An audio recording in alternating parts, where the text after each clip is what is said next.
Good morning. Ngayong umaga, pag-uusapan natin ang correct serving. At madaming nagtatanong, ano ibig sabihin ni pastor ng correct serving? Ito ba itungkol sa diet? Wala pong problema ang FCF sa diet. Nakita ko kayo tumatakbo sa tropical dito sa Town and Country at sa Marcos Highway. So alam ko nag-exercise kayo. So yung correct serving dito ay hindi sa diet, kundi sa serving, sa paglilingkod natin sa Diyos. Dahil masipag sa paglilingkod sa Diyos ang mga taga-FCF. Amen mo ba? Amen. Bilib ako dito sa church natin. Mas masipag pa minsan yung mga members kaysa sa pastor. Kaya napakalaki po ng pangangailangan natin dito sa FCF na magkaroon ng tamang paglilingkod. Kasi yan ang importante na makita natin. So, dali natin sa Diyos ang kanyang salita. Lord, we thank you for the opportunity to study your word. And we pray na kayo po ang magbibigay ng kalinawan sa aming isipan tungkol sa aming matutunghayan sa inyong salita. May the words of our mouths and the meditations of our hearts be pleasing to your sight. Amen. Correct serving. Sa binasa kaninang mga talata dito sa Marcos, magsisimula po tayo sa ating serye sa FCF sa Ebanghelyo ayon kay Marcos. Bakit po namin pinili ito sa pastoral staff na decision to preach on Marcos? Hindi po dahil gusto namin bigyan kayo ng idea kung sinong hahalin ninyo sa malapit na eleksyon. Hindi po yun.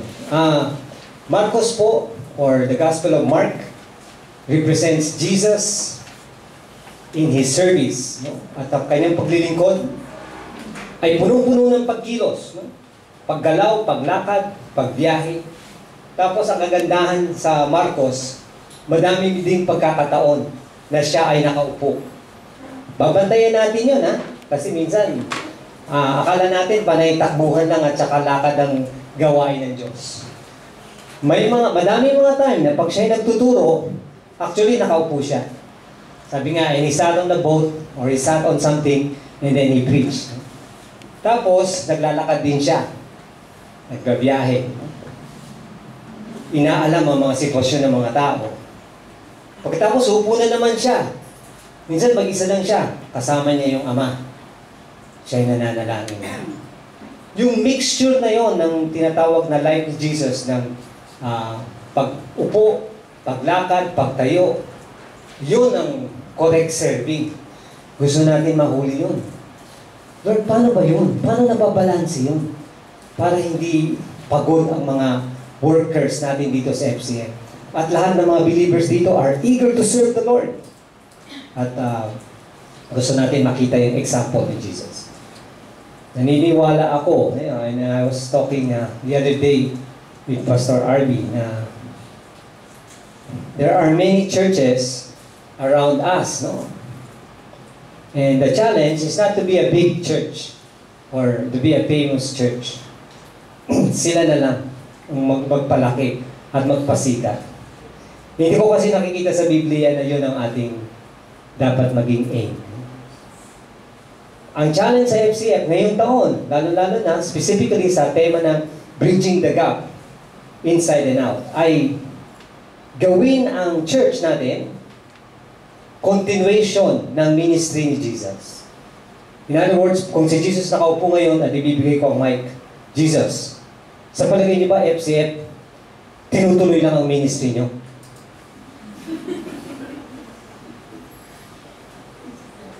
Pagdedma kayo. So minsan tahimik si Jesus.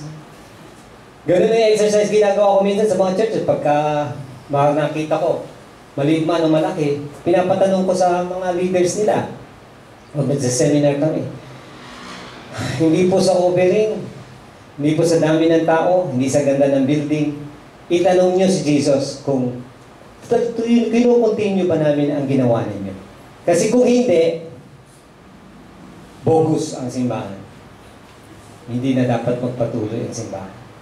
So, kailangan tingnan natin ang katuruan dito sa Gospels. At pinili namin ang Marcos kasi Marcos ay it's a short Gospel and it's a very fast-moving Gospel. Gusto ko itong Marcos. And in fact, ngayon, 3 verses lang tayo ngayong umaga sa opening words ni Mark. So, unang-unang gusto ko makita natin dito ay yung binanggit niya dito ang pasimula ng Ebanghelyo. Alam niyo sa salitang Ebanghelyo ay kanino ko tuturo? Doon ano? Dito. Talagang ano. Hindi dapat mag-pass. Yan. Kailangan malaman natin yung Ebanghelyo. Yun yung gospel, ano? Sabi dito, ang pasimula ng Ebanghelyo ni Jesucristo, anak ng Diyos. Kailangan malaman natin ang laman ng Ebanghelyo na yan. At alam niyo ibig sabihin niyan, sa Ingles at sa literal na meaning ng Ebanghelyo, good news. Kita niyo yan. Good news. Alam niyo ako, pagka alas 6:30, nakakauwi ko lang sa eskwelahan, sa trabaho, uupo ako, bubuksan ko yan automatic 24 oras kasi gusto ko malaman kung ano nangyari sa Kaliserie. Tapos, hindi ko kasi napanood. So, hindi yun. Gusto ko malaman yung headlines. Nako, napapansin ko karamihan ng headlines, panay, may namatay, may na ano, gano'n, may kung ano aksidente, lahat. Panay bad news. Wala man ng good news. Kahit saan ka pumuntang, ipihit mo yung channel mo sa news, lumipat ka man sa ABS-CBN, gano'n din. At nakausap ko yung isang GMA News key director sa GMA, sabi niya, Pastor, yun ho ang mabenta. Yun ang pinapakinggan ng mga tao. Sabi ko, wala na, nang lulupay-pay ako sa pakikinig ng balita. Walang good news, panay bad news. Bad news na nga ako dun sa eskwelahan. Sa trabaho ko, bad news pa rin dito. No? Si Carla na lang ang good news ko. Sabay murot naman ni Carla sa akin. Carla, wag ka pumurot ng ganyan. Alam ko, Valentine's. So, good news. Ano ang good news? Ano ang Ebanghelyo? Ano ang laman ito? Dapat malaman natin. Ito ang laman ito. Nakaupo si Kristo. Kasama ang Ama at saka Espiritu Santo, tatlo sila.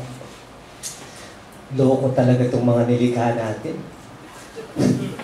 Ginawa natin para sa sarili natin, pero namuhay ng sarili nila. Hoy, ba't ganyan kayo? Siguro gano'n ang conversation. Sabi ni Jesus, easy lang kayo. Dahil kailangan natin isalbar sila. Dapat. Dahil mahal natin sila. At anong dahilan? Meron bang dahilan? Wala. Dahil ba gwapo siya? O cute siya? O matalino siya? O magaling siya? Or magsiserve siya sa Diyos? Hindi. Anong dahilan para natin isalbar ang tao na tumalikod sa atin? Just because. Yun lang ang dahilan. Unconditional. Hanggang ngayon, hindi ko maarok yung message ng gospel na yan. Nung nagdesisyon yung Trinity na iligtas tayo. Kasi dapat sa totoo lang, naamoy ko na asupre. Masusunog na tayo lahat ngayon. Naamoy niyo ba? Mabilis na lumalagablab yung apoy para mamatay na tayo lahat. Dapat lang, tumalikod tayo sa Kanya, itinaas natin ang kamao natin sa Kanya. Pagkatapos ng pagkalikha niya sa atin, sinabi natin, excuse me may buhay kami sarili dito Huwag mo kaming guluhin ng mga batas mo, 10 commandments, 10 commandments. Lumulungkot lang ang buhay namin dyan. Nakaganon tayo lahat. Pero anong sinalubong ng Diyos? Imbis na ganon, yakap. For God so loved the world. Diba? John 3:16. Oh my. Habang nagtuturo tayo sa seminaryo, nag-aral at lahat-lahat, hindi ko pa rin maarok yung content ng gospel niya. Paano nangyari na napansin ako? Paano nangyari na napansin si Neil? Ito gwapo yan si Neil. Yung problema ang pansinin niya. Pansinin talaga yan. Pero paano napansin tayo lahat? Tapos si Jesus na nakaupo sa trono, ha? Sabi niya sa Ama, Ama, bababa ako. Hindi ng desisyon na yun. Wala na sa Bible ito, ha? Ni-imagine ko lang, baka tinatanong niyo, Pastor, saan sa Bible yan? Ay, yung mahirap sa mga Kristyano, mahina imahinasyon eh. Kailangan malakas ang imahinasyon mo dito. Nung bumaba siya, yung sinabi niyang bababa, yung dalawang members ng Trinity, grabe, ikaw bababa, ako bababa. Iiwanan mo yung trono mo, I will leave this throne. Bakit? Eh kasi mahal ko si Arden. So, mahal bawat isa sa atin. Oh my goodness. Hanggang ngayon, hindi ko maarok ang gospel. Parang yung ginagamit ko ang kwento ng kahayupan na nasagasaan sa Marcos Highway. Tumatawid tayo. Hindi ko alam kung ano ang hayop. Pusa ba? Aso? O hindi ko malaman kung ano. Pero ano na talaga. Pisang-pisa na talaga. At medyo madugo pa. Oh, yucky! Somebody pick it up! Ganun lang ang magsalita ang mga taga-FCN. May accent. Somebody pick it up! Why is it making Marcos Highway dirty? Pero hindi niya pipigilin. Pero si Jesus, alam niyo ginawa. Parang ganun tayo eh. We are dead in our sins. Dahil sa kasalanan natin, parang sinunog na tayo ng asupre. Kumbaga sa alam niyo naman yung mga picture ng mga nasunog, di ba? Hindi na makita kung sino yun sila. Ano ang ginawa ni Jesus, alam niyo? Hindi siya oh yikes! Ba't ganyan? Patay na patay. No, patay na. Ang ginawa ni Jesus, lumuhod siya. Hinawakan, niyakap. Binigyan ng buhay. Binigyan tayo ng buhay. Imagine yan. Bakit tayo binibinalik ang buhay natin? Kaya tayo ngayon nakaupo ngayon, nag-enjoy sa ating tinatawag na Christianity at sa Christian relationship natin sa Diyos. Dahil sabi ni Lord, I give you another chance. And I will give you another chance again. And many more chances. I want you to recognize na ako ang Panginoon. Yun ang gospel. Si Kristo, sabi nga dito, nakalagay sa Bible, Jesu Kristo, Jesus, the Messiah, Son of God. So naniniwala tayo na si Jesus is the Son of God, nakaupo sa trono, bumaba, nagsakatawang tao, Christmas, tapos after 33 years, ito na naman, Semana Santa na, malapit na, namatay sa krus ng Kalbaryo, nabuhay na magbuli. Bumalik sa kanyang trono. Pero babalik pa siya ulit. Kunin niya tayo lang. Oh my goodness. Pwede na ako mag-closing prayer siguro dito. Wala na time. Pero mahalaga na makita natin na hindi natin matatapos sa isang sermon ang gospel. At ang lahat ng mga storya sa Matthew, Mark, Luke, John, mga stories ni Jesus, it's all about the story of the gospel. I challenge you to read the gospel through, lalo na sa Mark, as we go through this series, at saka talagang alamin. Parang kumbaga sa cross-examiner ka, tinitingnan mo, paano kilos, galaw, actuation, reaction, response ni Jesus, parati, sa iba't ibang sitwasyon, bantayan niyo siya, obserbahan niyo siya. Kasi Jesus, kaya ikaw ang example namin, kasi, grabe, imagine mo, nakaupo ka na sa throne, tapos tumayo ka pa, bumaba. Oh my goodness, gusto namin, Lord, hindi naman namin papatayin yan, pero at least, makadikit man lang kami sa shadow ng inyong ginawa para sa akin. So, kung kayo ibisita namin ngayong umaga, nakita nyo, nag-communion kami. Parati namin inaalala ang ginawa ni Jesus sa amin. Namatay siya sa krus, nag-shed ng blood, binigay ang kanyang katawan, yun yung tinapay, pinagpira-piraso para sa ating lahat. Buksan nyo ang puso ninyo sa Panginoon ngayon. At hindi lamang sa mga bisita natin, pati sa mga dati ng mga bisita at miyembro natin, araw-araw po ay kailangan tayong maligtas. Alam niyo po ba yun? Every day we need to be saved. Huwag niyo sasabihin sa isip niyo, alam ko na yung gospel, saved na ako. Bubuksan niyo tuwing umaga, paggising mo sa umaga, pag-upoy mo sa sala. Lord, thank you. This morning, I embrace the good news, the gospel.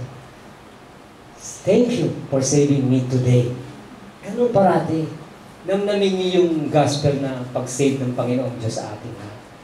Kasi itong ongoing salvation na to is important for us sa ating daily walk. Lalong-lalo na sa pagkalat ng mabuting balita sa iba. Very, very important. So, content of the gospel, very important. Tapos ito pa, yung sumunod, ay yung trailblazing role of the Baptist.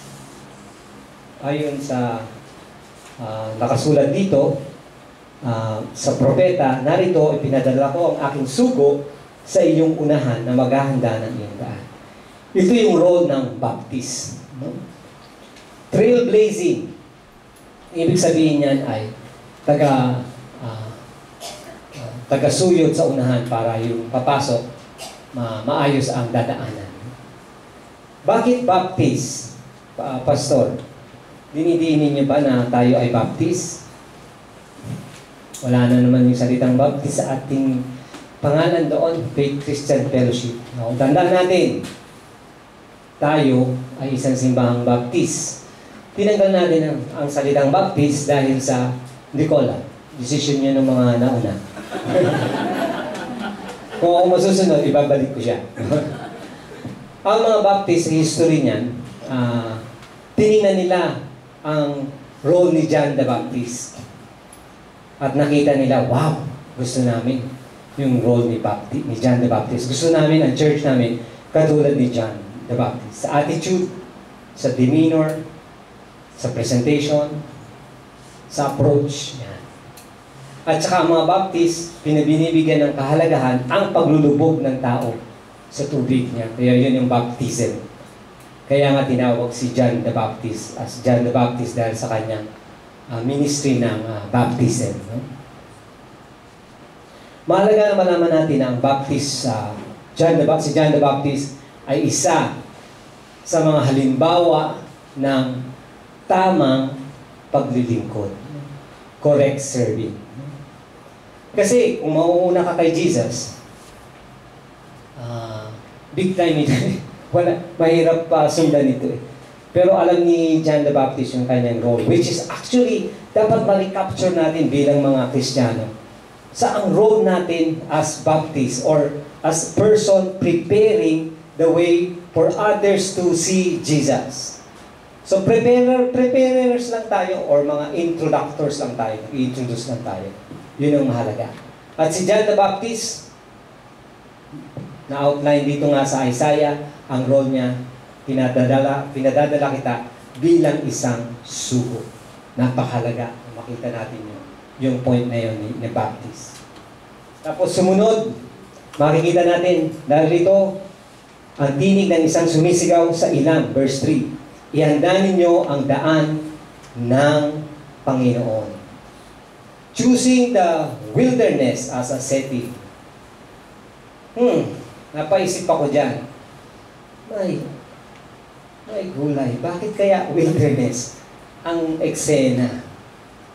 Kami mga pastors na nagsastrategize sa simbahan, gusto namin sa ministry, importante yung lokasyon. Kailangan ang lokasyon mo maganda. Kung saan nakikita ka ng mga tao at nabaaabot ng mga tao. Pero ilang, mukhang mali ang strategy. Kasi pupuntahan, kung ikaw ay interested sa storya, pupuntahan mo pa siya sa wilderness para makinig sa kanya, di ba? Hindi ko maintindihan ang pagkapili sa ila. Sabi dito, ihanda ninyo ang daan ng Panginoon, yan ang sigaw ni Baptist, ang tinig ng isang sumisigaw sa ila. Sino kaya audience niya sa wilderness? Minsan may nakikinig sa kanya. Minsan po wala, siya lang mag-isa. Which is, minsan ginagawa din natin, di ba? Sasalita tayo mag-isa. Okay lang ho yung magsalita mag-isa. Practice ninyo yan sa wilderness. Choosing the wilderness as a setting. Napakahalaga na makita natin na si Jesus, mula pa man din sa pagbaba niya sa... Alam nyo, ano yan eh, big boss yan sa langit eh. Nakaupo sa throne. So, palagay ko nag-usap sila, paano entrada ko dito? Papasok sa earth. Para ba akong si Superman na lumilipad? Padaling. Parang Marvel Comics. Wag, parang joke yan, sabi ng Holy Spirit. isimplihan natin. So, napanganak siya sa isang, saan? Sa sabsaban. Now, kung ako yun, na kasama sa Trinidad, mag-oppose ako doon. Bawal po sa sabsaban. Pangit naman ang impression. Dapat Global City, St. Luke's. Doon sa premier suite nila, doon sa kanilang maternity section, pediatrics division, the best room para sa padating na Messiah. Premium hospital. Kaya sabi ni Jesus, wag. Bira ka naman. Yung natagapanguna ko nga, ilan eh. Wilderness, ako, Global City. Babagsik yan. Masamang ano yan. Doon lang tayo kay Mary at saka kay Joseph, napaka-humble ng mag-asawang yun. Guluhin na natin ang buhay. So, ginulo buhay, nabuntis, hindi pa kasal. Ang gulo! Pag inisip mo yung eksena, parang, grabe, Lord, ba't gano'n ang entrada? Pero gano'n po ang entrada ng Panginoon minsan. Wilderness experience, surprising all of us sa tinatawag na the wonder of it all. No?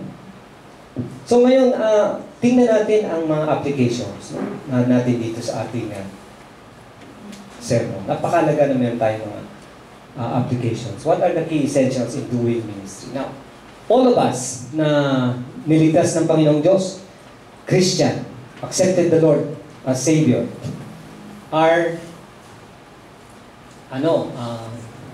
vent talaga to serve the Lord. Madami yung mga Christian nagsasabi sa akin, Pastor, gusto ko talaga mag-serve kay Lord, kaya hindi ko lang alam kung paano mag-serve. At saka saan mag-serve? At kailangan ba sa church? Eh, kung minsan meron akong ginagawa naman sa opisina ko, nagsiserve din ako kay Lord. Or minsan sa bahay, may service din ako sa Lord. Well, bantayan ninyo ang series natin sa Marka, madaming mga principles on ministry na ating i-discuss. Yung sa akin na ngayon, yung nandito lang sa passage, sa key essentials. Magtuturo yan sila Pastor Arby, lahat ng ating mga kapastoran tungkol sa Mark. Pero ito, isa sa mga essential. Make everything we do reflect the gospel. O kung i-reward ko to, make everything that we do or say, reflect the good news. Okay? Whatever we do or say, reflect the good news. Ibig sabihin, pag tumingin ka sa salamin, sasabihin mo parati, ako ba gospel? O bad news ako? But sa totoo lang, Pastor, mukhang bad news ako. Sabi ng magulang ko, bobo ako. Dahil pagsak na naman ang grade ko sa math. Pagdating ko sa mga kalaro ko, hindi ko masalbar sa laro. Ako pa yung GOAT. Parang Alaska. So, kahiya-hiya. Nagiging kahiya-hiya. So, mamaya ibabalik ko pa yung illustration doon. Kasi alam ko, naghihintay kayo sa komentaryo ko dyan. Pero wala pa, hindi pa siya sa application. Pero mahalaga na malaman natin na tayo ay dapat good news. Minsan sinasabi natin, ay si Jesus good news. Pero ako, bad news ako eh. Hindi ako kumikita masyado sa aming pamilya, or yung trabaho ko, walang masyadong kita, or bawa, ganito ako, ganyan, may sakit pa nga ako, bla bla bla. Bad news talaga ako. Kahit sa doktor, bad news ako eh. Pagdating ko pa lang, alam ng doktor, may sakit na ako eh. So bad news parating. Pati ang relationship namin sa marriage namin, bad news pa rin. Lahat bad news, mali. Mula ngayon, papalitan natin yung attitude na yan. Kasi hindi tayo makakapag-serve kay God kung pagtingin pa lang ng tao sa atin, bad news na tingin. Meron ganun eh. Na Kristiyano, pagtingin pa, natatakot yung mga tao sa kanila. Pasok po kayo sa church namin, natatakot ako sa loob. Paano ako papasok din sa church na yan? Yung mukha natin, yung aura natin. Hindi ko sinasabing maganda o pangit. Walang ganung pangit naman sa Diyos. Lahat maganda at saka gwapo. Kaya lang minsan yung aura, hindi yung SM yung aura, yung itsura, yung disposition, yung ating tinatawag na impresyon sa mga tao, pagtingin pa lang sa atin, parang nako, nandiyan na si Brunhilda. Pagka ganon, hindi tayo good news. Bad news tayo. Okay?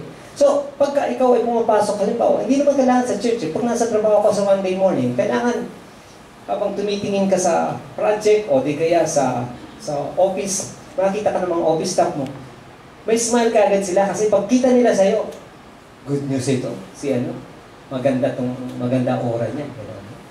So, bawal ang pagsimangot sa Kristyanismo. Karate dapat bukas ng umaga, kahit wala akong masakyan sa FX, smile ka lang ng smile. Tingnan ninyo ang mga itsura ng mga tao dyan pag Monday morning naghihintay ng sasakyan. Galit lahat. At gustong makipag-away. Ikaw, FCF ka, ha? Member ka. Babantayan kita, dadaan ako sa rush hour dyan. Pag nakita kitang nakasimangot, disciplinary action. Action na namin kagad ni Pastor Ardian. Kailangan nakasmile ka at pagdating sa opisina, kahit late, late ako, pero save naman ako ni Lord at saka hindi ako nagkaroon ng sakuna, hindi umiikot yung jeep namin sa Marcos Highway. Ang daming tinatamaan ng truck ata sa Marcos Highway, pero hindi kami tinamaan. Amen.